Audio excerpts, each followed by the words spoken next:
Bismillahirrahmanirrahim. Assalamualaikum warahmatullahi wabarakatuh.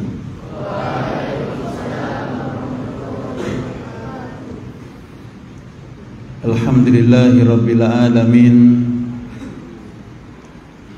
Wassalatu wassalamu ala Rasulillah Muhammadin wa ala alihi wa sahbihi wa mawalah.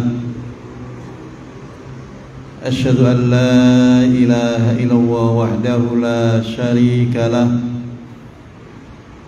wa asyhadu anna Muhammadan abduhu wa rasuluhu la nabiyya ba'dah.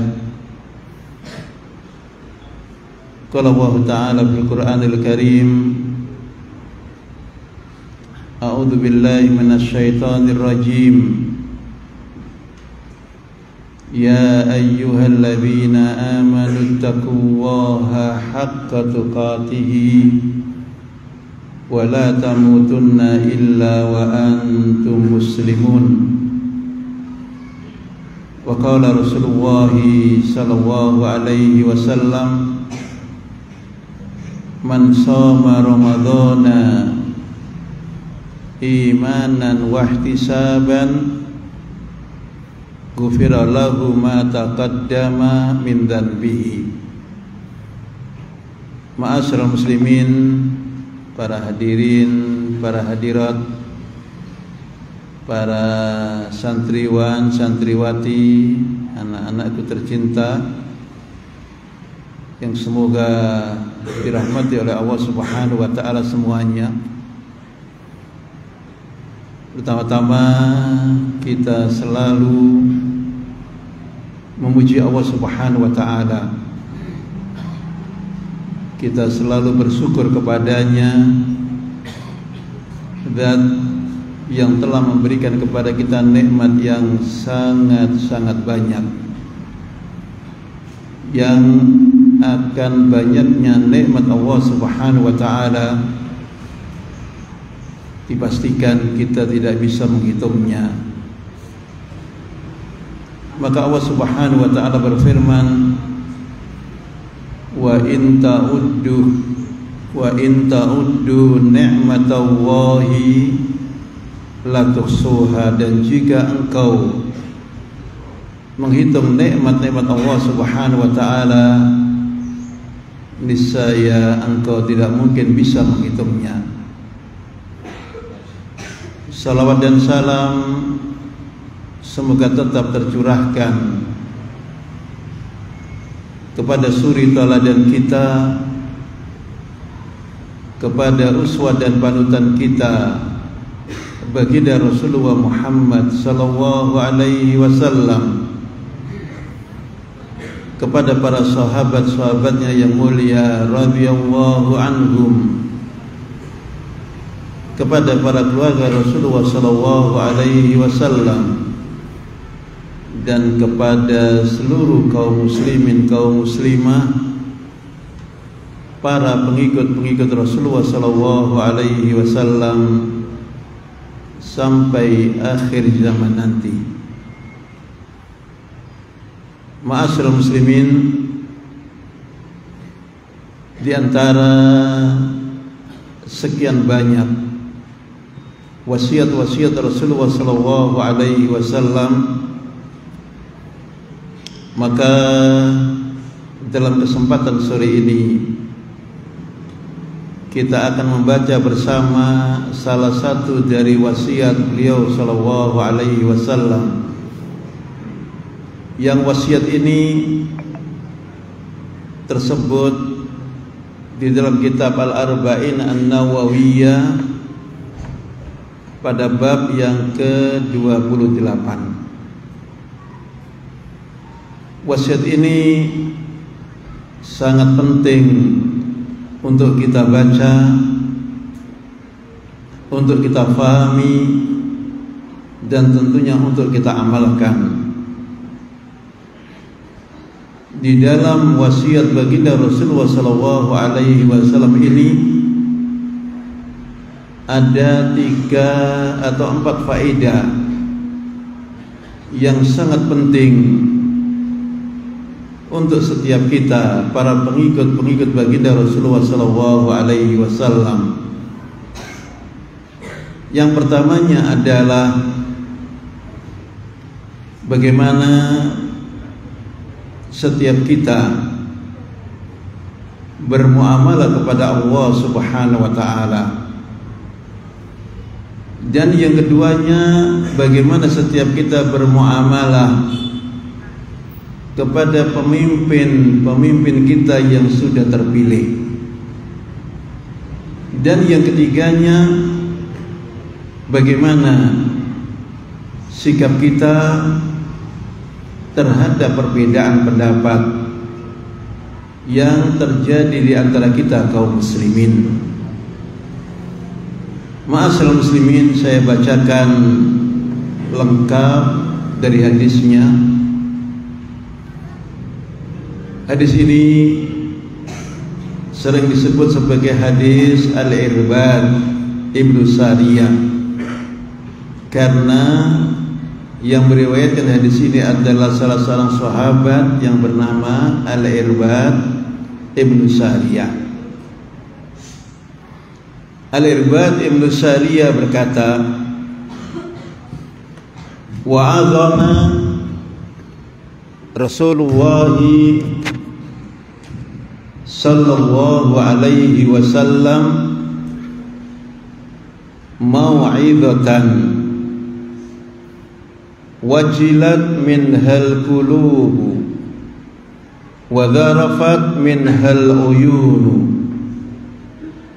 faqulna ya Rasulullah ka'annaha mau'izatu muwaddi'in fa'awsina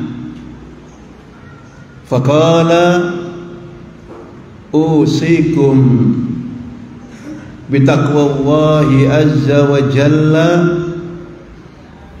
was-sam'i wat-ta'ati wa in ta'ammara 'alaikum 'abdun habasyiyun fa innahu may ya'ish minkum fasayara ikhtilafan katsira fa'alaikum bisunnati wa sunnatil khulafa'ir rasyidina al-mahdiyina min ba'di addu 'alaiha bin nawajid. Ma'asyiral muslimin,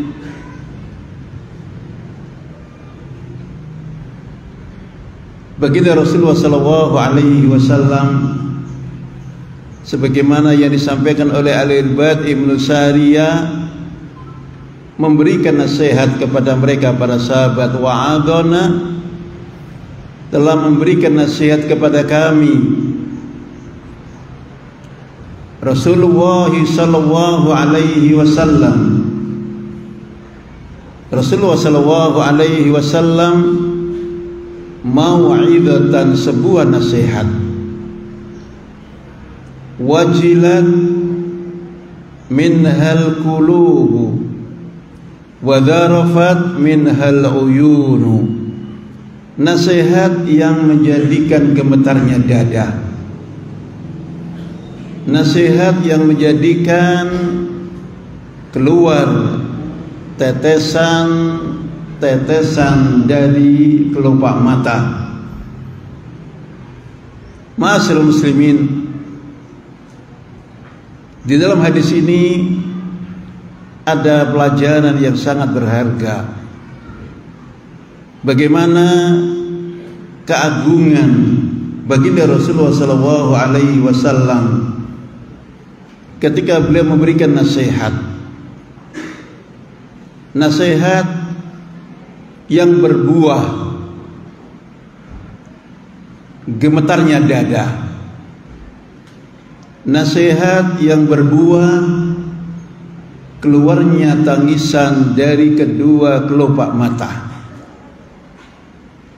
Ini menunjukkan tentang agungnya yang menyampaikan nasihat dan agungnya pula yang mendengar nasihat. Dan bandingkan nasihat ini dengan nasihat para duat hari ini. Bandingkan nasihat ini dengan nasihat para dai-dai hari ini, para ustadz hari ini, para kiai-kiai kita hari ini. Apakah kemudian nasihat mereka seperti nasihat Rasulullah SAW? Dan kita yang mendengarnya, apakah seperti mereka para sahabat radhiyallahu anhum yang memberikan nasihat menyentuh hati, yang mendengarkan nasihat juga mengambil pelajaran yang sangat berharga dari yang disampaikannya. Ma'asyiral muslimin, maka setelah Al-Irbad Ibn Sariyah menggambarkan bagaimana nasihat Rasulullah SAW, kemudian beliau katakan, ya Rasulullah, ka'annaha mau'idatu muwaddi'in.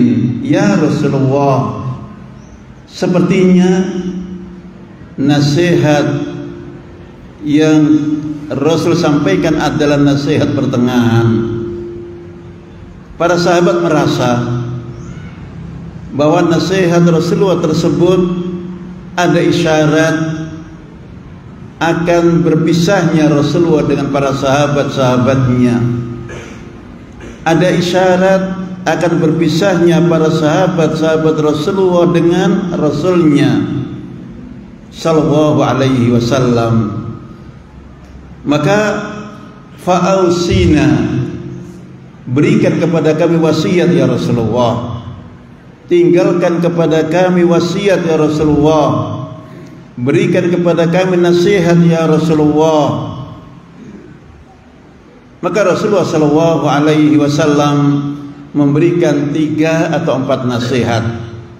Semoga kita bisa menyelesaikan nasihat ini di sore yang berbahagia ini.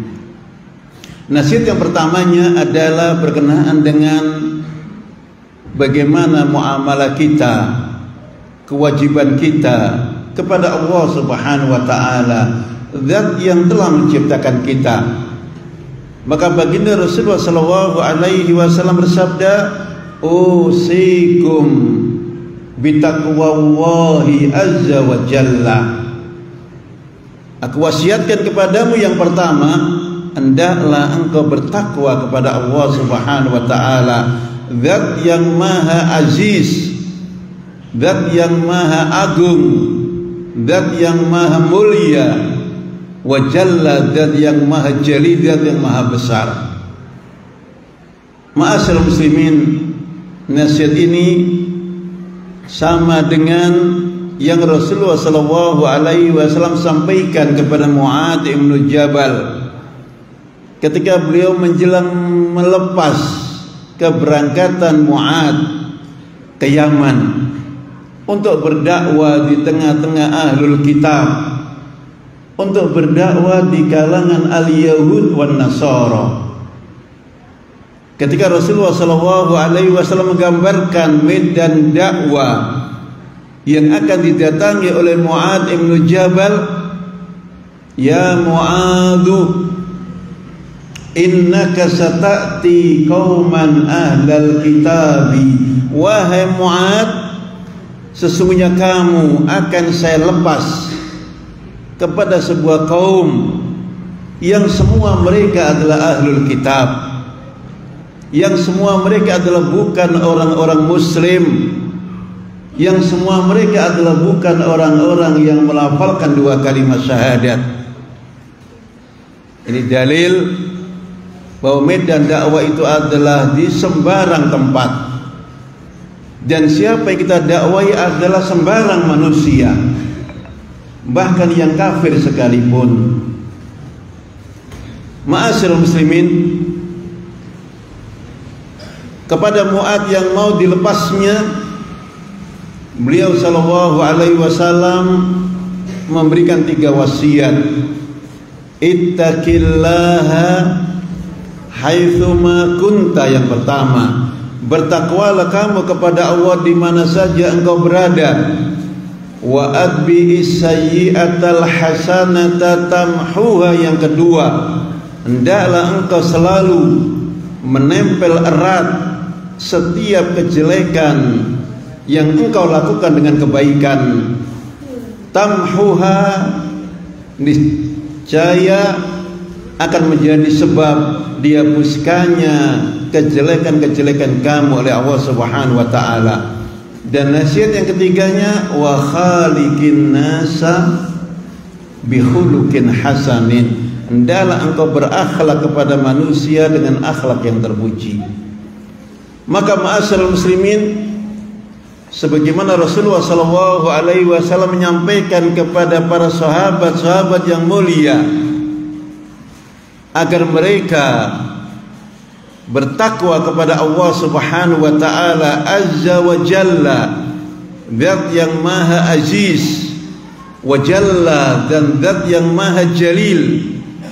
Dan kita tahu bahwa takwa kita kepada Allah tidak mungkin bisa kita raih kecuali dengan kita menghadirkan 3 syaratnya atau 3 rukunnya. Dan yang pertamanya adalah al-amalu, bahwa takwa akan bisa kita raih dengan kita beramal. Yang keduanya adalah al-ilmu, bahwa takwa akan bisa kita raih dengan kita berilmu. Dan yang ketiganya al-khawfu war-raja'u, takwa akan bisa raih dengan kita selalu menghadirkan rasa takut kepada Allah Subhanahu wa taala, rasa takut kepada kemurkaan Allah Subhanahu wa taala, rasa takut kepada neraka dengan sekalian kepedihan dan kepedihannya. Sebagaimana kita harap kepada pahala, harap kepada ganjaran, harap kepada surga dengan sekalian kenikmatan dan kenikmatannya. Maka ketakwaan kita berhubungan dengan seberapa banyak perintah-perintah Allah kita kerjakan dan seberapa banyak larangan-larangan Allah Subhanahu wa taala kita tinggalkan. Ma'asyiral muslimin, usikum bitaqwallahi azza wa jal. Hendaklah kita selalu bertakwa kepada Allah Subhanahu wa taala, zat yang telah memberikan kepada kita nikmat yang sangat-sangat banyak. Tidak ada yang harus kita jadikan sebagai imbalannya kecuali dengan kita bertakwa kepadanya, kecuali dengan kita melaksanakan perintah-perintahnya, kecuali dengan kita meninggalkan larangan dan larangannya. Itu yang pertama, nasihat Rasulullah sallallahu alaihi wasallam. Kemudian nasihat Rasulullah yang kedua, ini berhubungan dengan peristiwa pemilihan presiden kemarin. Barangkali kemarin kita belum mendengar hadis ini.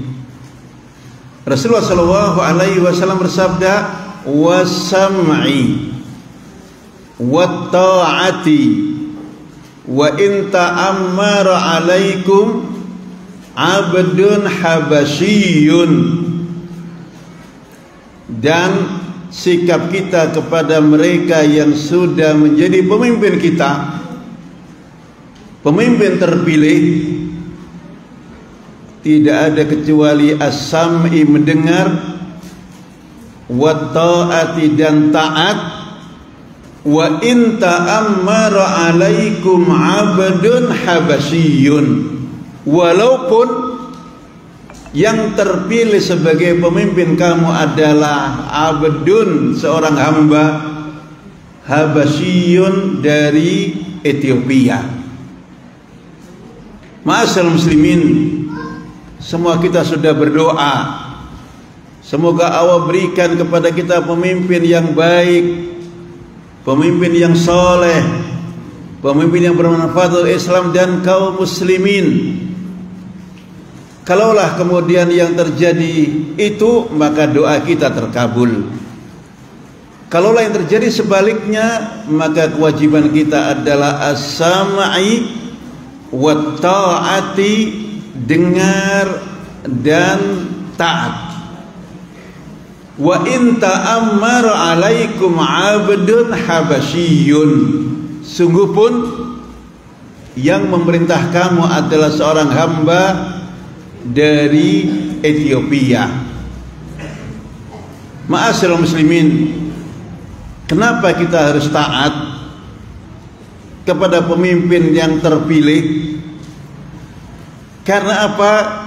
Sejelek apapun pemimpin yang kita miliki, itu lebih baik daripada kita tidak punya pemimpin. Lihatlah dalam sejarah yang baru saja terjadi. Bagaimana Libya, bagaimana Irak, bagaimana Yaman, negara-negara Islam yang ketika tidak lagi ada pemimpin yang ada pada mereka, yang terjadi adalah kerusakan yang lebih dari sebelumnya. Maka dikatakan memiliki pemimpin yang zalim lebih baik daripada tidak memiliki pemimpin. Dan ketahuilah ma'asyiral muslimin, pemimpin dipilih di dalam Islam yang pertama adalah karena tunjukan dari pemimpin sebelumnya, dan ternyata kita tidak. Yang kedua, pemimpin yang dipilih oleh ahlul halli wal aqdi, sejenis DPR dan MPR kita. Yang ketiga, pemimpin yang didapat karena kudeta. Masing-masingnya itu adalah jika sudah menjadi pemimpin, maka mereka adalah pemimpin yang ditaati dalam hal yang baiknya dan sabar dalam hal yang tidak baik. Ma'asyiral muslimin, bahkan baginda Rasulullah SAW mengajarkan kepada kita, bagaimana kalau pemimpin kita itu merampok harta kita, maka berikan harta kita dan mintalah gantinya kepada Allah Subhanahu wa taala. Berikan harta kita dan mintalah gantinya bukan kepada pemimpin tersebut, tetapi kepada Allah Subhanahu wa taala. Ma'asyiral muslimin, kemudian wa in ta'ammara 'alaikum 'abdun habasyiyun, walaupun yang memimpin kamu adalah seorang budak dari Ethiopia. Ma'asyiral muslimin, kalau kita mempelajari syarat pemimpin, maka mereka itu adalah harus dari kalangan merdeka.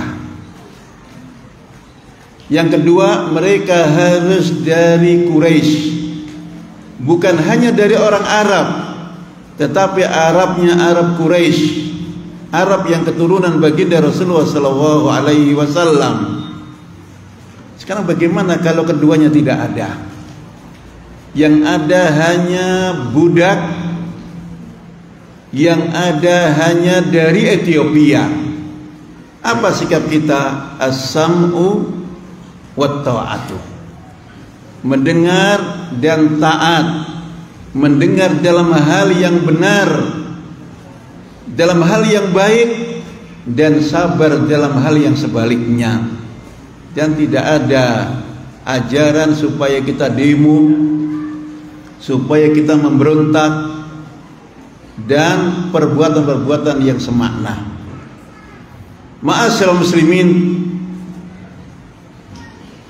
seorang budak adalah seorang yang tidak merdeka. Pada asalnya dia tidak layak menjadi pemimpin. Tetapi kalau sudah terjadi dia sebagai pemimpin, maka kewajiban kita adalah as-sam'u wat ta'atu. Sebagaimana harusnya seorang pemimpin adalah dari keturunan Arab yang Quraisy lagi, dan ternyata tidak hadir kecuali seorang yang dari Ethiopia. Ma'asyiral muslimin, ketika Rasulullah sallallahu alaihi wasallam menyebut Ethiopia, wallahu alam, barangkali dimaksud adalah walaupun pemimpin itu dari golongan yang paling rendah. Ketika kita bicara Ethiopia, berarti kita bicara miskin yang pertama. Ketika kita bicara Ethiopia, berarti kita bicara ketampanan yang kedua.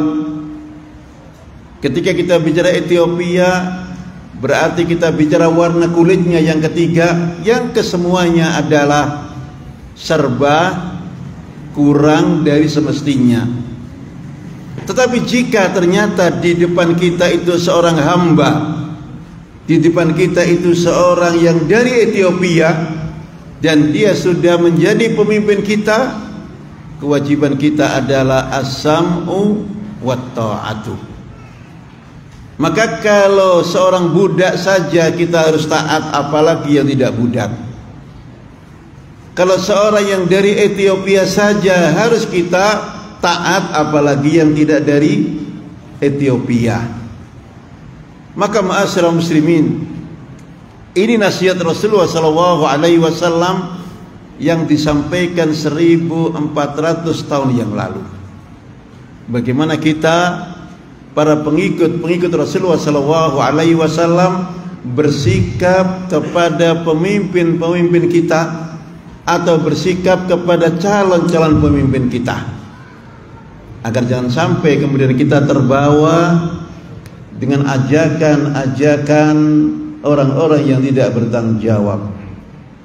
Ma'asyiral muslimin, barangkali ada di antara kita kemudian bertanya, Ustaz, tetapi pemimpin itu jelek Ustaz, ahli maksiat Ustaz, ahli korupsi Ustaz, dan sebagainya.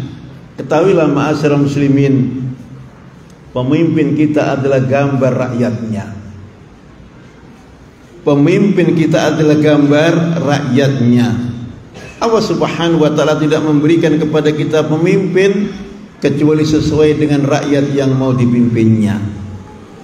Maka kalau kita teriak pemimpin kita senangnya korupsi, jangan-jangan kita juga senang melakukan perbuatan yang sama, dan bahasa-bahasa yang semakna dengan itu. Maka kepada Allah subhanahu wa ta'ala kewajiban kita adalah takwa kepadanya. Kewajiban kita kepada pemimpin adalah as-sam'u wat ta'atu, mendengar dan tunduk dalam apa yang sabar, dalam apa yang baik kita ikuti, dalam apa yang jelek kita sabar dari apa yang dilakukan oleh pemimpin kita tersebut. Kemudian ma'asyiral muslimin, nasihat yang ketiganya adalah berhubungan dengan bagaimana kalau terjadi perselisihan di antara kita kaum muslimin. Setelah Rasulullah sallallahu alaihi wasallam menjelaskan dua hal, yang pertama, usikum bitaqwallahi azza wa jalla was-sam'i wat ta'ati wa in ta'ammara 'alaikum 'abdun habasyun. Kemudian setelahnya Rasulullah bersabda, fa innahu may ya'is minkum fasayara ikhtilafan katsira. Maka sesungguhnya siapa saja di antara kita yang masih diberikan oleh Allah hidup setelah baginda Rasulullah sallallahu alaihi wasallam, pasti akan melihat perselisihan yang banyak, pasti akan melihat perbedaan pendapat yang banyak. Baginda Rasulullah sallallahu alaihi wasallam bahkan menyebut dalam hadis yang lain, mereka berselisih sampai kepada 73 golongan. Yang 72-nya adalah finnar dan yang satunya adalah fil jannah. Perbedaan pendapat adalah sesuatu yang mesti terjadi. Fa innahu may ya'ish minkum fasayara ikhtilafan katsira. Barang siapa yang hidup di antara kamu setelah wafatnya baginda Rasulullah sallallahu alaihi wasallam, maka pasti akan mendapati perselisihan yang banyak. Maka terjadi perselisihan itu adalah sesuatu yang mesti.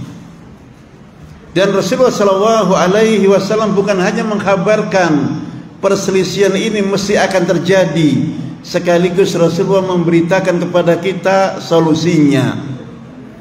Maka perpecahan adalah penyakit dan Rasulullah juga menghadirkan obatnya. Perselisihan adalah dan Rasulullah menghadirkan sifatnya. Perselisihan adalah al-alil dan Rasulullah menghadirkan dakwahnya.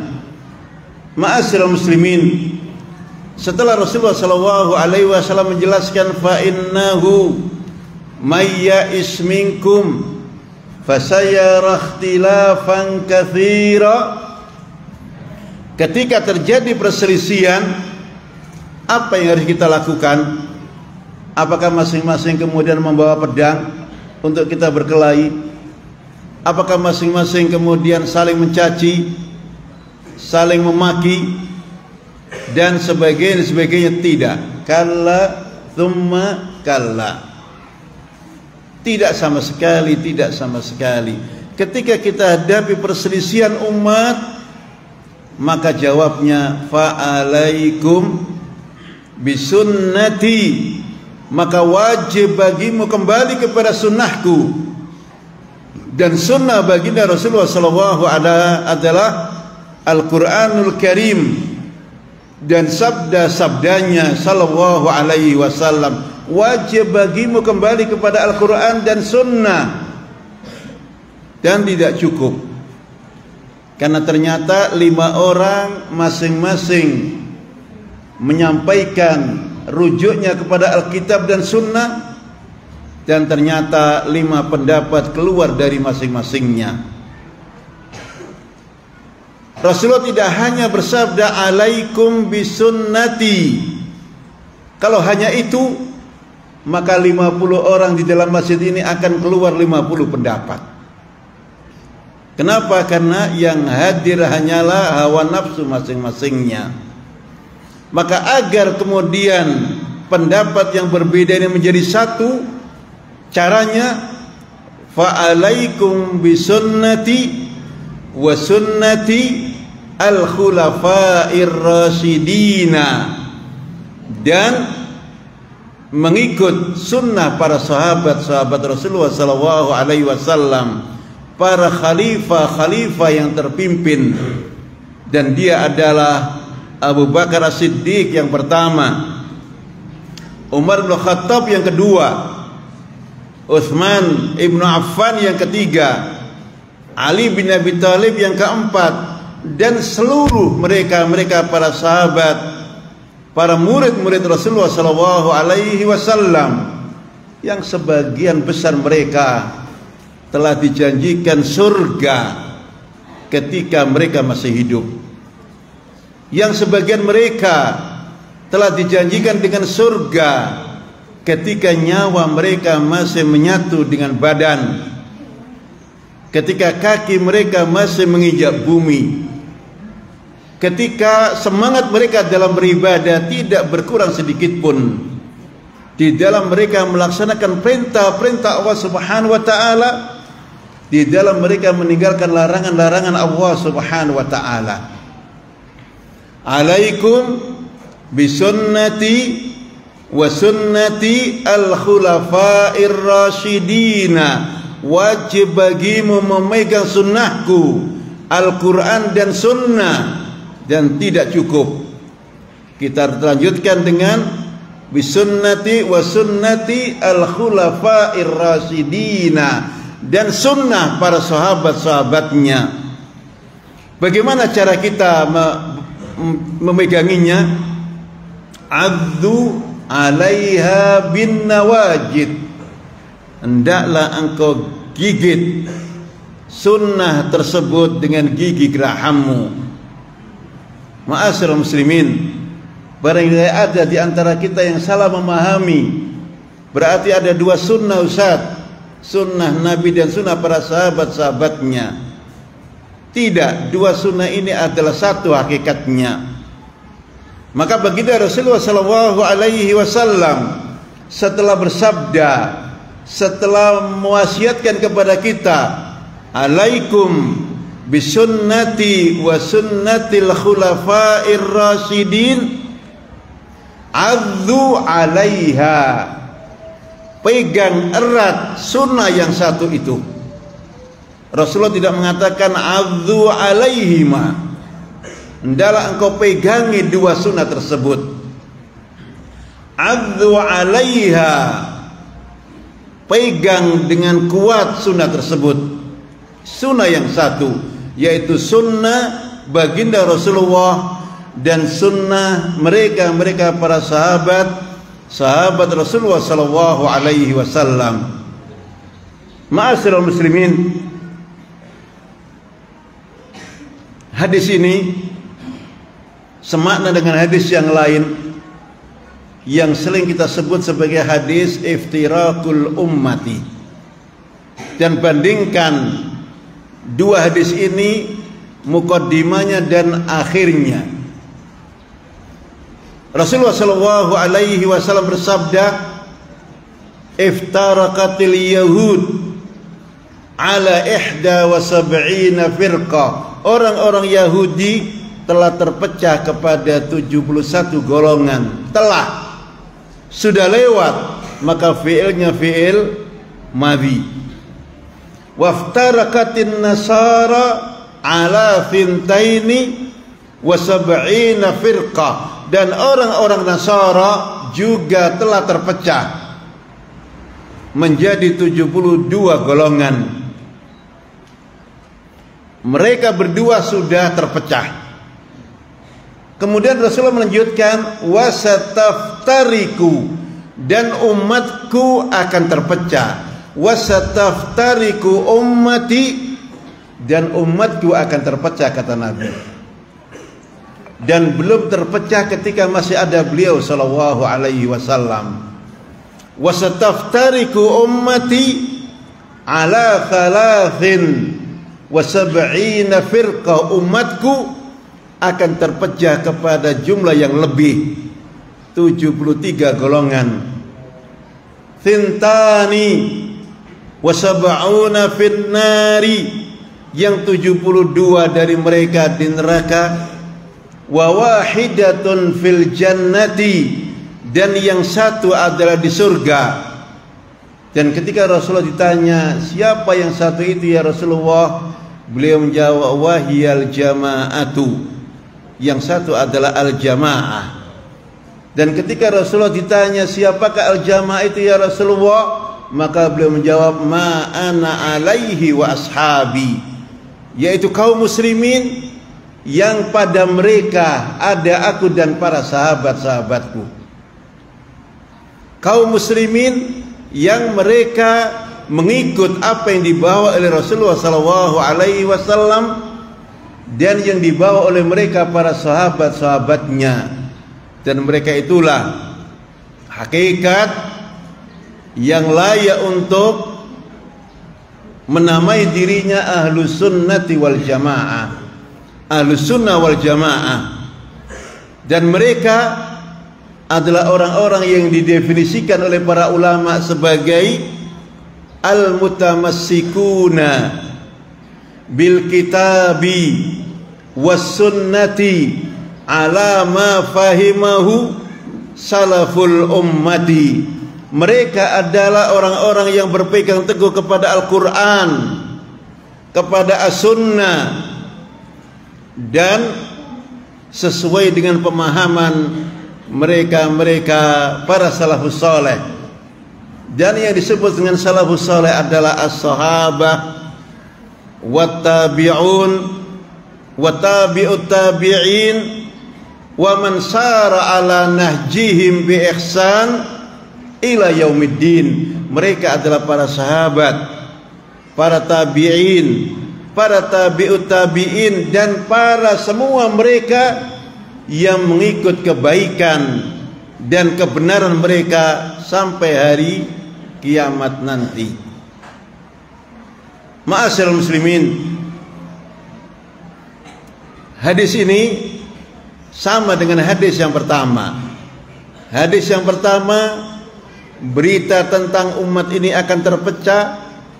Hadis yang kedua, berita tentang umat ini terpecah kepada 73 golongan. Berita yang pertama, agar kita selamat, kita berpegang dengan sunnah Nabi dan sunnah para sahabat-sahabatnya. Berita yang kedua, agar kita selamat, maka kita berpegang kepada Al-Quran dan sunnah sesuai dengan apa yang difahami oleh mereka para salaful ummah radhiyallahu anhum ajma'ina. Ma'asyiral muslimin, para hadirin yang dimuliakan Allah Subhanahu wa taala, sedikit menambahkan penjelasan hadis yang berkenaan dengan iftirakul ummah. Karena ternyata di dalam memahami hadis ini, kebanyakan kita kalau tidak lebih dari semestinya, maka kurang dari semestinya. Dan Islam kita, Islam yang dibawa oleh baginda Rasulullah SAW adalah wasatan baina al-ifrat wat tafrid, wasatan bainal ghuluwi wal jafai. Islam kita adalah Islam tengah. Wa kadzalika ja'alnakum ummatan wasatan, dan demikianlah kami telah jadikan Islam kamu adalah Islam tengah, Islam yang tidak lebih dari semestinya dan tidak kurang dari semestinya. Ma'asyiral muslimin, saya berusaha untuk merujuk kepada penjelasan yang disampaikan oleh Fadilatul Syekh Abdul Aziz bin Baz. Ketika beliau menjelaskan hadis ini, maka beliau sampaikan kepada kita. Yang pertamanya, kata beliau, makna umat yang ada dalam hadis ini, wasataftariku ummati, dan akan terpecah umatku. Maka beliau katakan makna umat di sini adalah makna yani, ada dua makna. Makna yang pertama, ummatud da'wati wat tablighi, umat yang kepada mereka dakwah ini disampaikan, umat yang kepada mereka tabligh ini disebarluaskan. Masuk di dalamnya adalah orang-orang kafir, masuk di dalamnya adalah ahlul bidah, masuk di dalamnya orang-orang fasik, al-yahud, an-nasara dan sebagainya. Semua mereka masuk dalam kategori ummatud dakwah wa ummatut tablighi. Itu mana yang pertama. Maka ketika Rasulullah SAW mengutus Mu'ad Ibnu Jabal ke Yaman, Yaman ketika itu posisinya sebagai ummatud dakwah, umat yang kepada mereka dakwah ini disampaikan. Ummatut tabligh, umat yang kepada mereka tabligh ini disampaikan. Ma'asyiral muslimin, itu makna umat yang pertama. Kemudian makna umat yang kedua adalah ummatu al-ijabati, umat yang telah menerima dakwah, umat yang telah menerima dua kalimat syahadat. Mereka adalah muslimun bi anwa'ihim, mereka adalah orang-orang Islam dengan sekalian macam ragam bentuknya. Mereka dikatakan sebagai ummatul ijabah, umat yang telah menerima dakwah ini. walaupun belum melaksanakan sebanyak apa yang Rasulullah sallallahu alaihi wasallam ajarkan. Ma'asyiral muslimin, Syekh bin Baz kemudian beliau mengatakan, saya lebih condong memasukkan makna dalam hadis ini adalah ummatu al-ijabah, bahwa yang masuk di dalam hadis ini adalah ummatul ijabah. Akan terpecah umatku yang telah melafalkan dua kalimat syahadat ini, dan itu berarti semua mereka adalah muslimun, dan itu berarti semua mereka adalah umat Muhammad sallallahu alaihi wasallam, yang 72-nya adalah finnar dan yang satunya adalah fil jannah. Dan ketika menjelaskan yang 72, maka Syekh bin Baz merujuk kepada firman Allah Subhanahu wa taala yang ada pada surat Fatir, ketika Allah Subhanahu wa taala berfirman, "Tsumma awrathna al-kitab alladhina istafaina faminhum zalimun li nafsi wa minhum muqtasidun wa minhum sabiqun bil khairat." Kemudian kami telah wariskan Alkitab, kami telah wariskan Al-Quran kepada orang-orang yang telah kami pilih, kepada orang-orang yang telah melafalkan dua kalimat syahadat, yang sebagian mereka adalah zalimun li nafsi, dan sebagian mereka adalah muqtasitun, dan sebagian mereka adalah sabiqun bil khairat. Ma'asyiral muslimin, ketika tiga kalimat ini kita lepas dan tanpa kita merujuk kepada penjelasan para ulama, saya kira di antara kita akan bingung memaknai tiga kalimat tersebut. Syekhul Islam Ibnu Taimiyah mereka menjelaskan akan makna tiga kelompok ini. Kelompok yang paling rendah dinamakan zalimun li nafsi. Siapa mereka? Mereka adalah setiap kita dan siapapun yang telah melafalkan dua kalimat syahadat, yang terhadap perintah-perintah Allah mengerjakan, kadang meninggalkannya, yang terhadap larangan-larangan Allah mereka meninggalkan, kadang mereka mengerjakan. Atau dalam bahasa yang lain, mereka adalah muslim yang fasik. Atau dalam bahasa yang lain, mereka adalah muslim yang ahli maksiat. Mereka disebut muslim karena dua kalimat syahadat telah diikrarkan, dan mereka disebut ahli maksiat karena sekian banyak perintah-perintah Allah ditinggalkan dan sekian banyak larangan-larangan Allah dikerjakan. Ma'asyiral muslim, yang penting untuk kita catat bahwa mereka yang zalim li nafsi adalah muslim. Dan kalau mereka muslim, maka berarti mereka adalah ikhwanuna. Mereka adalah saudara kita. Mereka adalah saudara kita karena Al-Quran kita berkata, innamal mu'minuna, apa adik-adik? Innamal mu'minuna ikhwatun. Setiap mukmin adalah bersaudara. Kemudian baginda Rasulullah sallallahu alaihi wasallam menyebutkan, al-muslimu akhul muslimi. Seorang muslim adalah saudara muslim yang lain. Maka seberapa pun jelek mereka, mereka adalah ikhwanuna. Maka ma'asyiral muslimin, Khalifah Ali bin Abi Thalib menilai mereka-mereka yang memberontak kepada kekhilafahannya. Beliau menamai mereka adalah hum ikhwanuna baghaw alaina. Mereka adalah saudara-saudara kita, tetapi berbuat melampaui batas kepada kita. Mereka adalah saudara-saudara kita. Baghaw alaina. Ikhwani fillah, itu kelompok yang pertama. Dan kelompok yang lebih baik dari yang pertama adalah muqtasitun. Siapa mereka? Mereka adalah kita. Dan siapapun yang sudah melafalkan 2 kalimat syahadat, yang sudah melaksanakan perintah-perintah Allah, tetapi yang besarnya, yang wajibnya, yang sunnahnya belum.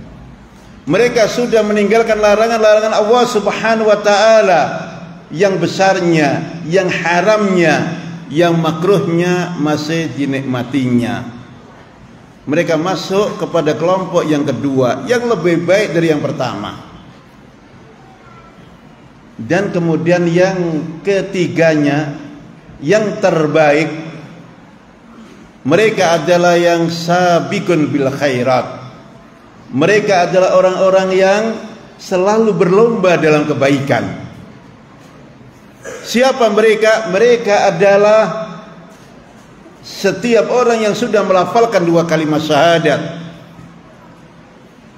yang sudah melaksanakan perintah-perintah Allah semuanya, besar dan kecilnya, yang sudah meninggalkan larangan-larangan Allah Subhanahu wa ta'ala semuanya, besar dan kecilnya, wajib juga sunnahnya dikerjakan, haram juga makruhnya ditinggalkan. Maka merekalah orang-orang yang layak disebut sebagai sabiqun bil khairat. Selanjutnya pertanyaannya kemudian, masing-masing kita silakan menilai. Saya, antum yang hadir masuk dalam kelompok yang mana? Tidak usah minta orang lain yang menilai. Sabiqun bil khairat, apa mungkin? Kayaknya kecil kemungkinannya. Muqtasid, jangan-jangan juga masih belum mungkin. Lah kalau muqtasid juga belum mungkin, berarti kemana? Zalimun li nafsi. Dan kalau kenyataan kita adalah zalimun li nafsi, sementara kita menganggap kita adalah sabiqun bil khairat, maka ini adalah perasaan ujub yang tidak pada tempatnya, bangga yang tidak pada tempatnya. Ma'asyiral muslimin, kalimat finnar di dalam hadis iftirakul ummah tidak mengharuskan pelakunya masuk di neraka selama-lamanya.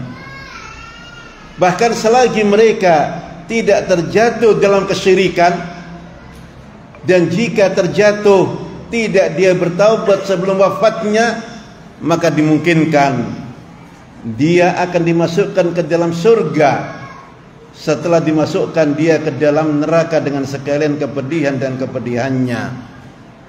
Maka dikisahkan gelombang-gelombang terakhir dari pengikut-pengikut Rasulullah SAW yang akan dimasukkan ke dalam surga adalah mereka-mereka yang sebelumnya ada di dalam neraka. Mereka adalah penduduk surga, mantan-mantan penduduk neraka. Mereka punya 2 kalimat syahadat. Mereka punya maksiat, maka maksiatnya dicuci di nerakanya. Dan setelah dicuci di neraka, kemudian Allah menyelamatkan dia dari neraka dan dimasukkan ke dalam surganya.